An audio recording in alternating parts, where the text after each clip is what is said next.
Assalamualaikum warahmatullahi wabarakatuh. Bismillah, alhamdulillah, wassalatu wassalamu ala rasulillah, la hawla wa la quwata illa billah.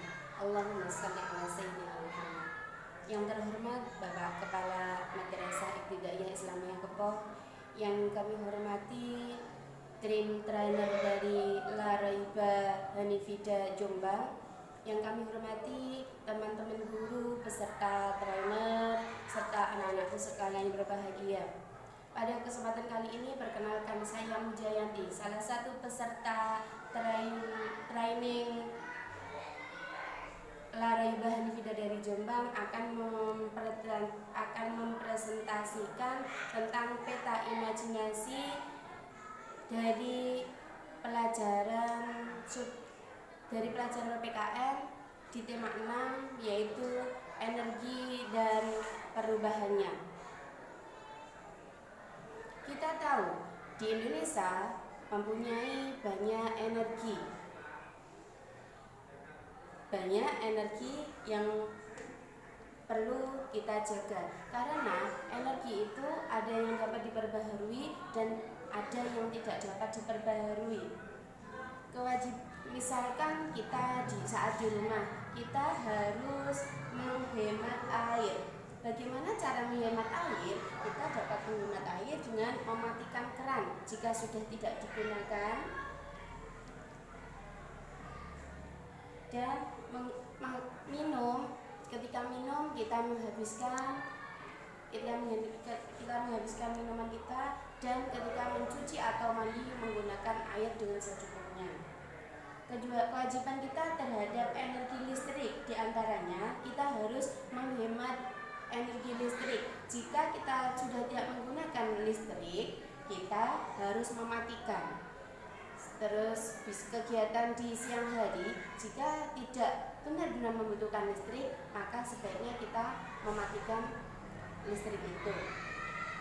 Selanjutnya, untuk energi di sekolah, kita dapat menggunakan air dengan sebaik mungkin, seperti penggunaan air untuk menyiram bunga. Kita harus menyiram dengan baik, dengan menggunakan air yang cukup, tidak menyia-nyiakan banyak air yang terbuang. Selain itu, kita juga mempunyai energi alternatif. Salah satunya untuk energi yang lain, kita mempunyai minyak bumi. Perlu kita ketahui bahwa kita membutuhkan bahan bakar minyak yang berasal dari minyak bumi, dan kita harus menjaganya. Bagaimana cara kita menghemat energi bumi itu? Salah satunya adalah kita menggunakan kita bersepeda atau berjalan kaki jika kita menuju ke tempat yang dekat. Terus kalau kita berjalan ke tempat yang jauh, bagaimana? Kita bisa mengendarai kendaraan umum. Selanjutnya kita bisa menghemat penggunaan listrik.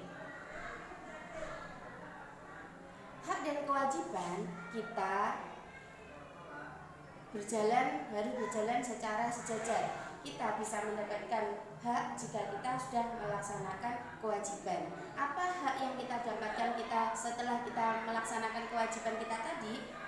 Yaitu diantaranya saat belajar kita bisa menyalakan lampu belajar. Kita juga bisa menyalakan kipas angin pada saat-saat tertentu jika kita membutuhkan.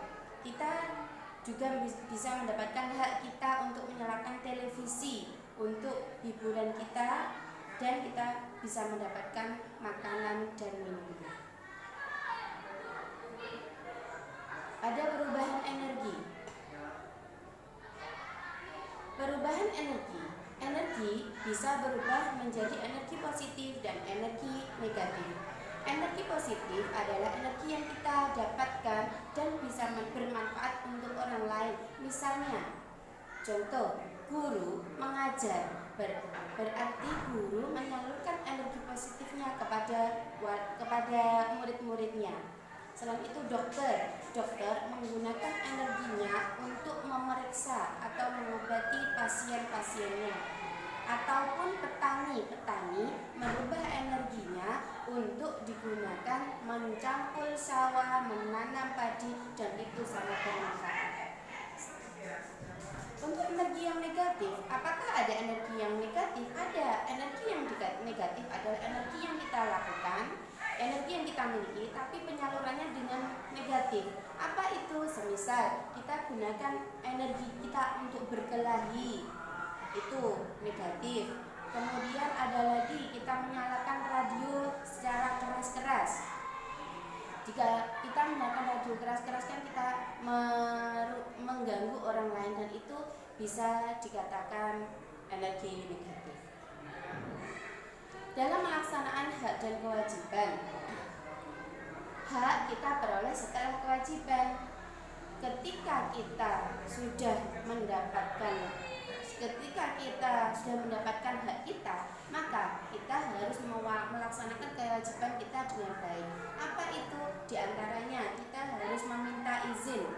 Jika kita menggunakan listrik atau pinjam teman atau mau bepergian, maka wajib kita untuk izin kepada orang tua.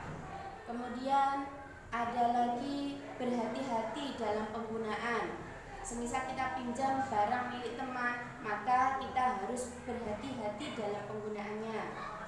Waktu, dalam kita memanage waktu kita harus pintar. Kalau kita sudah izinnya 2 hari, maka dalam waktu 2 hari itu kita harus kembalikan. Setelah itu, jika kita sudah memperhatikan waktu, maka kita harus merapikan kembali semua apa yang telah kita lakukan tadi dengan rapi dan penuh tanggung jawab. Terima kasih. Mungkin itu yang dapat saya sampaikan. Mohon maaf atas segala kekurangan. Wallahul muwaffiq ila aqwamit thoriq. Assalamualaikum warahmatullahi wabarakatuh.